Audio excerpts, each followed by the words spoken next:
Greetings,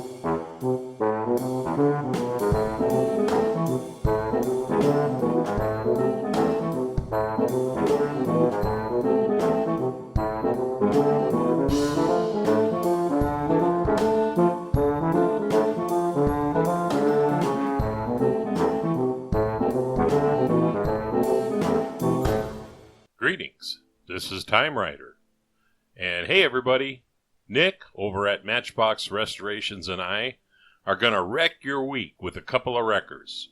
He's doing the 13D Dodge, and I'll be doing the 71C Ford.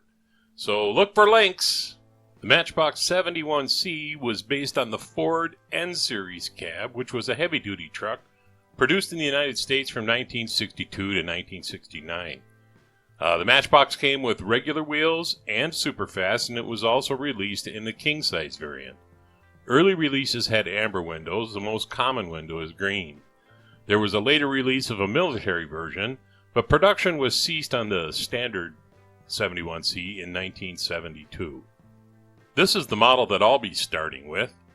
I got it as a gift from my #1 subscriber.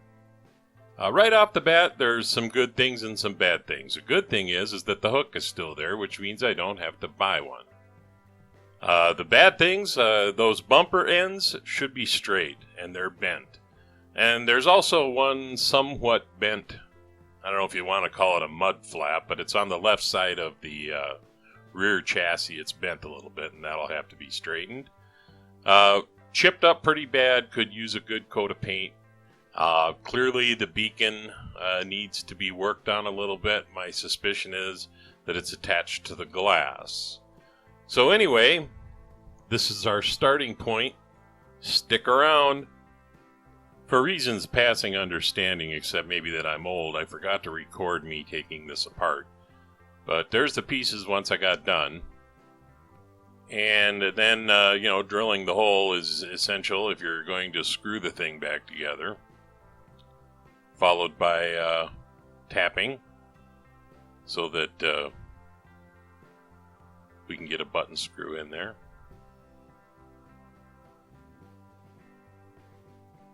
Because I was going to have to paint the chassis, that meant that the wheels were going to have to come off. So you can use a barrel grinding bit like I am here, or an abrasive one like some other guys do.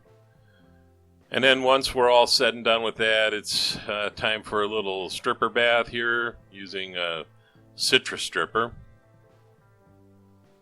It looked like, an older issue. Some of the newer issues, the citrus stripper doesn't do quite so well. But in this case, it came off, and time for a little bit of a bath.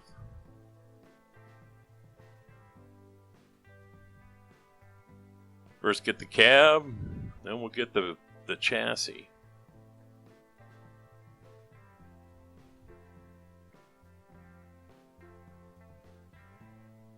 Those decals are tough.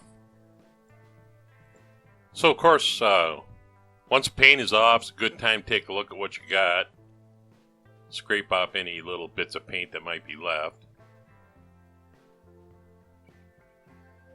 The cab portion looked pretty good.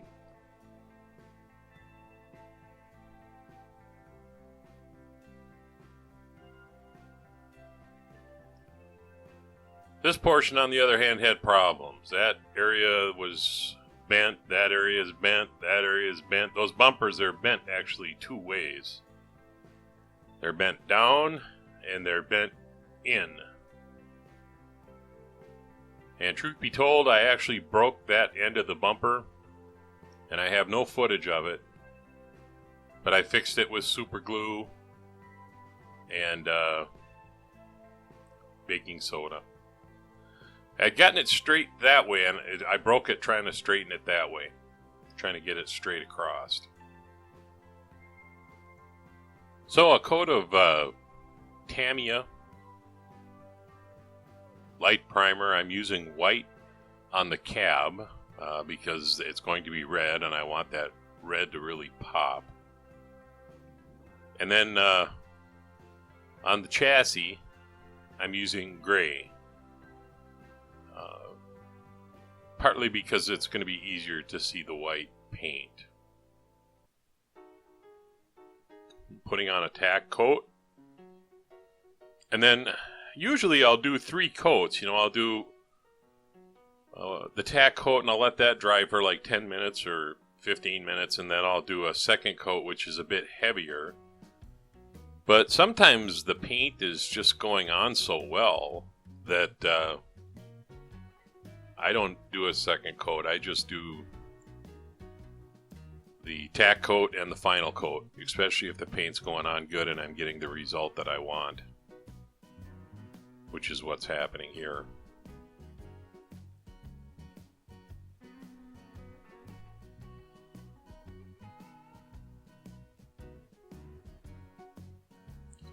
That's a pretty color, it really is.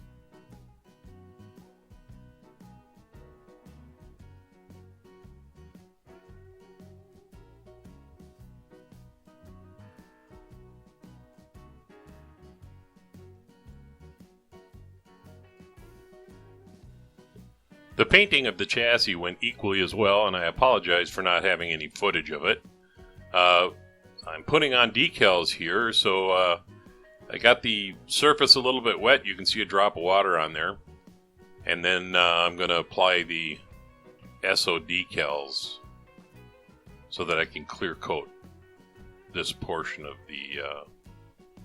the model. Helps if you get it on the right side.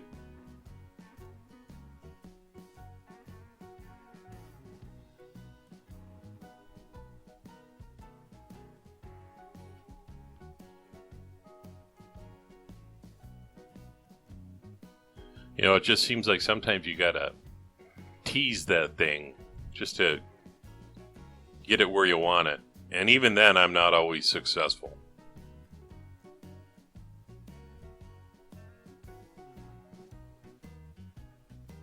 Siphon the water off of it. I guess I just kind of figured, I see it's a little crooked, but it's about as close as I think I'm going to be able to get it. The fear, of course, is that as you've begun cleaning water out of the decal, if you try to move it too abruptly, you're going to tear it. And I have to get these things from England, so I do my dead level best not to tear them. And I know that those who follow me have seen me do it.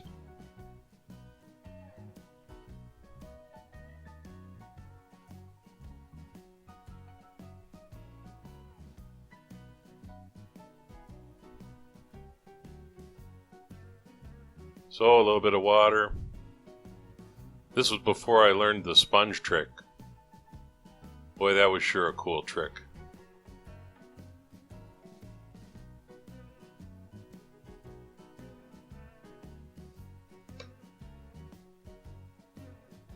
Oh, that was close. See, look at how easy it is to get that thing folded over on itself.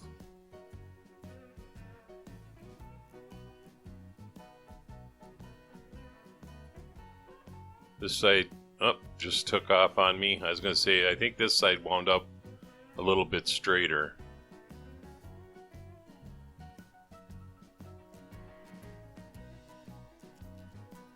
So anyway, some decal set and clear coat, and those things will be on there forever.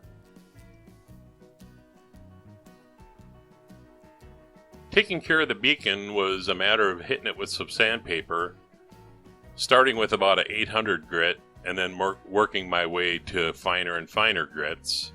And then when I got it down to where it was just sort of scuffed, I took Tamiya X25, which is translucent green, and touched up the beacon just a little bit. Nick is going to do this, so I figured I better show everybody that I can do it too. This is one of his things, putting the axle into the drill bit or the drill truck and doing it that way. And then a little trip over to TimeRider's wheel and tire, dress these things up a little bit. I did no footage of the assembly, and I don't have a drill press, so I did not press the wheels back onto the axles. I did what I typically did when I first started doing restorations. I just put a small ball of epoxy on the end of the axle and painted it silver. So anyway, before I go to where I started, I'm going to show you where Nick has started. And if I can do this technology thing, I'll try to stick a link on this as well. So anyway, here's where Nick started with his 13D. So, you know, the 13D also one of the most iconic Matchbox. Anybody who had them as a kid probably had one of these. There's some valuable versions of it out there if you look for them. Some of them are actually pretty spendy. Released in 65, became a super fast in 70. Production was stopped in 1972. So anyway, if I successfully was able to put a link here, that's what I did, and you can head on over to Nick's page and watch his restoration of this iconic Matchbox casting. Of course, mine started here. Badly chipped, certain portions of the casting itself bent. I didn't even talk about the hook. It's there, but it's a little bit bent. And after hopefully some TLC, this is where it wound up.